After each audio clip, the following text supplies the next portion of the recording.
Assalomu alaykum. Bo'stonliq tumani Yakkatut qishlog'ida joylashgan eko plyaj bor pastda. Shundan eko plyajga eng yaqin bo'lgan dachaga kelganmiz. Bu dacha 15 kishigacha oila ulfat qabul qiladi. Narxlariga keladigan bo'lsak, iyun oyining 15-sanasigacha 2026-yil 1,5 million so'm berishadigan. Oshxonadan boshlaymiz. Kattagina oshxona. Bemalol 15 kishiga sharoit bor.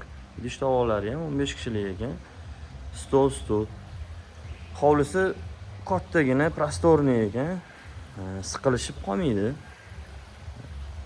Igrovoylari ham bemalol. Tennis, kolonka yaxshisidan qo'yilgan. Kolonkaga va ikkita tapchan. Televizori bilan bilyard joylashgan. Bilyard ham Ramirning yaxshi bilyard ekan. Basseyn ham bu dachada haqiqatan katta basseyn. Razmerini ko'ringlar. Yosh bolalar uchun ham kattagina qilib qo'yishgan detskisini. 15 kishiga juda ham o'rtacha, yomon emas. Yaxshi joy, tekis, mana pastlari ko'ringlar. Bu yog'i ham tekis, mana zinalar yo'q. Komfort bor bu dachada, haqiqatan. Dam olishga chiqib yurganlar biladi. Chunki ular qiynalgan bo'lishi mumkin bironta dachada. O'shanda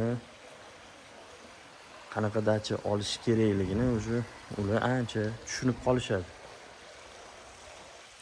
Chunki birinchi o'rinda dam olish uchun qulaylik bo'lishi kerak. Dacha qulay bo'lmasa, maza qilib dam olmaysiz, asablaringiz buziladi. Plyajni ko'rsatib o'taman sizlarga. Albatta, qumli plyaj eng yaxshi plyajlardan bittasi. Kiraverish. Mana yotoqxonalarni bu yoqdan boshlaylik. Kattalar yotoqxonasi. Bu dachada sanuzel общий ekan, o'rtada. Yotoqxonalar ichida sanuzel yo'q. Alohida kravatlar qo'yilgan xona va yana bitta 5 kishilik yotoqxona. Oldinlari ko'pchiliklarning patologi shunaqa bo'lardi. Chakki emas lekin ko'ringlar. Hozir hamma gips kartonga o'tgan.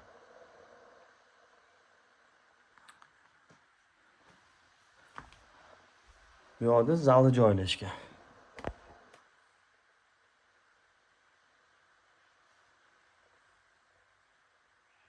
Bu yerda ham yotsa bo'ladi, agar 11 ta yotog'i bor ekan. Sig'maganlar zalda xohlasa tapcha ko'chada yotsanglar bo'ladi. Mana metall lom oluvchilar ham kelib qolishdi. E'tibor bermaysizlar ovozlariga. Dachada daraxtlar juda ham ko'p.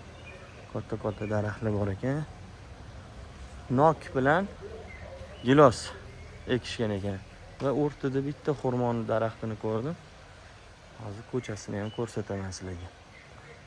Giloslar pishib yotibdi.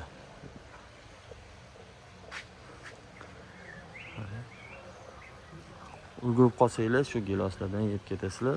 Bu iyun oyida pishar ekan. Bu mayski.